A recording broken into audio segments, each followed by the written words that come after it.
പശ്ചിമേഷ്യൻ സംഘർഷം ഇന്ത്യയിലെ ജനങ്ങളെ പട്ടിണിയിലേക്ക് തള്ളിവിടുമെന്ന് റിപ്പോർട്ടുകൾ. ഇറാൻ US യുദ്ധവും പശ്ചിമേഷ്യയിലെ സംഘർഷവും ഇന്ത്യയിലെ 2.5 ദശലക്ഷം ആളുകളെ ദാരിദ്ര്യത്തിലേക്ക് തള്ളിവിടുമെന്ന് UN ഡെവലപ്മെന്റ് പ്രോഗ്രാം റിപ്പോർട്ട്. രാജ്യത്തിന്റെ മാനുഷിക വികസന പുരോഗതിയിൽ നഷ്ടങ്ങൾ ഉണ്ടാക്കുമെന്നും റിപ്പോർട്ടിൽ പറയുന്നുണ്ട്. സംഘർഷം ഏഷ്യൻ പസഫിക് മേഖലയിൽ ഉടനീളം പ്രതിസന്ധി ഉണ്ടാക്കുമെന്നും military escalation in the Middle East human development impacts across Asia and the Pacific എന്ന തലക്കെട്ടിലുള്ള റിപ്പോർട്ടിലാണ് വ്യക്തമാക്കിയിരിക്കുന്നത്. ഇന്ധന ചരക്ക് വിലവർധനവും ഗാർഹിക ഉപഭോക്താക്കളുടെ ക്രയവിക്രയ ശേഷി കുറയ്ക്കുകയും ഭക്ഷ്യ അരക്ഷിതാവസ്ഥ വർദ്ധിപ്പിക്കുകയും ഉപജീവന മാർഗങ്ങൾ ദുർബലപ്പെടുത്തുകയും ചെയ്യും. ആഗോളതലത്തിൽ 8.8 ദശലക്ഷം ആളുകൾ ദാരിദ്ര്യത്തിലേക്ക് വീഴാനുള്ള സാധ്യതയുണ്ടെന്നുമാണ് പ്രാഥമിക റിപ്പോർട്ട്.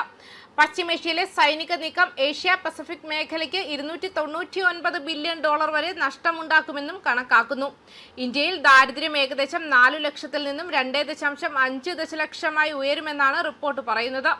സംഘർഷത്തിന്റെ ഫലമായി ലോകത്ത് ദാരിദ്ര്യത്തിലേക്ക് തള്ളിവിടപ്പെട്ടവരുടെ എണ്ണം ഏകദേശം 1.9 ദശലക്ഷത്തിൽ നിന്നും ഏകദേശം 8.8 ദശലക്ഷമായി ഉയരും. ഇന്ത്യയുടെ ദാരിദ്ര്യ നിരക്ക് 23.9% നിന്നും 24.2% ഉയരുമെന്ന് കണക്കാക്കപ്പെടുന്നു. ഇത് 24,64,698 ആളുകളെ ദാരിദ്ര്യത്തിലേക്ക് തള്ളിവിടും.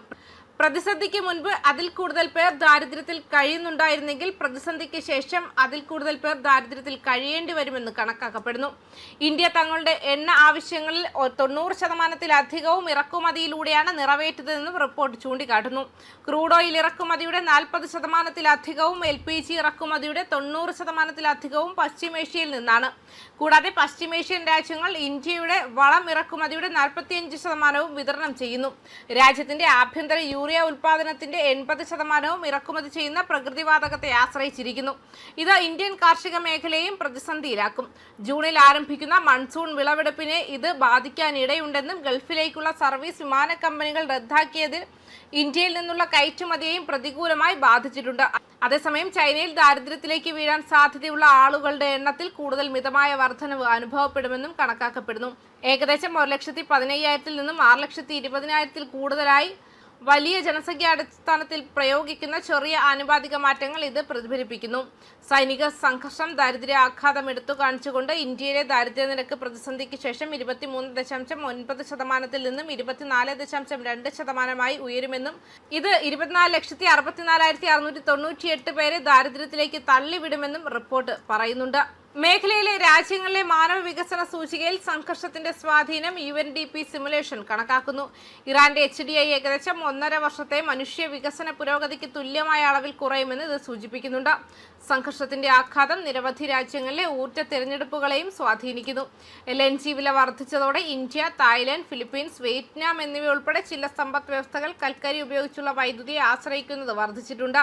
വ്യാപാര വിതരണ ശൃംഖലയിലെ തടസ്സങ്ങളിൽ ചരക്ക് സർചാർജുകൾ, യുദ്ധ അപകട ഇൻഷുറൻസ് പ്രീമിയങ്ങൾ, റൂട്ട് വഴിതിരിച്ചു വിടലുകൾ, ഇന്റർമീഡിയറ്റ് കൺസ്യൂമർ ഉൽപ്പന്നങ്ങളുടെ വൈകിയ ഡെലിവറി എന്നിവയിലൂടെ 36 രാജ്യങ്ങളിൽ 25 എണ്ണത്തിനും കാര്യമായ പ്രത്യാഘാതങ്ങൾ ഉണ്ടായതായി UNDP രാജ്യതല വിശകലനം സൂചിപ്പിക്കുന്നു. ഇന്ത്യയുടെ വിലയിരുത്തൽ പ്രകാരം പശ്ചിമേഷ്യൻ വിപണികളിൽ കയറ്റുമതിയുടെ 14%-വും ഇറക്കുമതിയുടെ 20.9%-വും വഹിക്കുന്നു. എണ്ണ ഇതര കയറ്റുമതി ഏകദേശം $48 ബില്യൺ ആണ്. പ്രത്യേകിച്ചും ബസ്മതി അരി, തേയില, രത്നങ്ങൾ, ആഭരണങ്ങൾ, വസ്ത്രങ്ങൾ എന്നിവയിൽ. ഗൾഫ് വിമാന കമ്പനികൾ വിമാനങ്ങൾ റദ്ദാക്കിയതിനാലും ബംഗ്ലാദേശിൽ നിന്നും ഇന്ത്യയിൽ നിന്നുമുള്ള കയറ്റുമതികൾ കുടുങ്ങിയതിനാലും ബംഗ്ലാദേശും കാര്യമായ തടസ്സങ്ങൾ റിപ്പോർട്ട് ചെയ്യുന്നുവെന്നും അതിൽ പറയുന്നു.